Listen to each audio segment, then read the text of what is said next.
ഇന്ന് എനിക്ക് എൻ്റെ മെൻറ്ററിൽ നിന്നും കിട്ടിയ ഒരു അറിവാണ് നിങ്ങളുമായി എനിക്ക് ഷെയർ ചെയ്യാനുള്ളത്.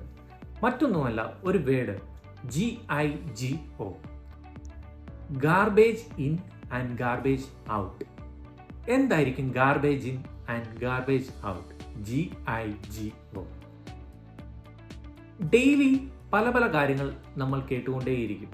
പല നെഗറ്റീവ് കാര്യങ്ങളും നമ്മളുടെ ചെവിയിലേക്ക് എത്തുന്നുണ്ട്. പല കാര്യങ്ങൾ നമ്മളോട് പല ആൾക്കാർ വന്ന് പറയാറുണ്ട്.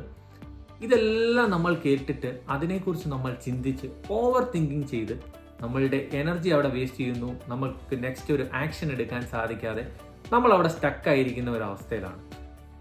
മോർണിംഗ് നമ്മളൊരു കാര്യം ചെയ്യണമെന്ന് തീരുമാനമെടുത്ത് മുന്നോട്ട് ഇറങ്ങുന്ന ടൈമിലാണ് ഇങ്ങനെയുള്ള നെഗറ്റീവ് കാര്യങ്ങൾ നമ്മളിലേക്ക് വരുന്നതും അതിനെ ബേസ് ചെയ്ത് നമ്മൾ ചിന്തിക്കുന്നതുകൊണ്ട് നമുക്കൊരു ആക്ഷൻ എടുക്കാതെ ഒരു സ്റ്റക്കായി നിൽക്കുന്ന അവസ്ഥയാണ്.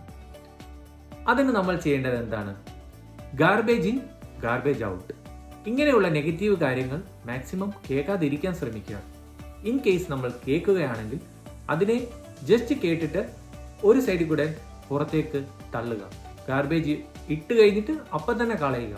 ഒരിക്കലും ആ ഗാർബേജിനെ നമ്മുടെ ഉള്ളിൽ വെച്ച് നമ്മളുടെ മൈൻഡ് ഒരു ഗാർബേജ് ബിന്നാക്കാതെ മുന്നോട്ട് പോകാൻ ശ്രമിക്കുക. അതുകൊണ്ട് ഇന്ന് മുതൽ നിങ്ങളെല്ലാവരും ഇത് പ്രാക്ടീസ് ചെയ്യുക. Garbage in and garbage out. Thank you.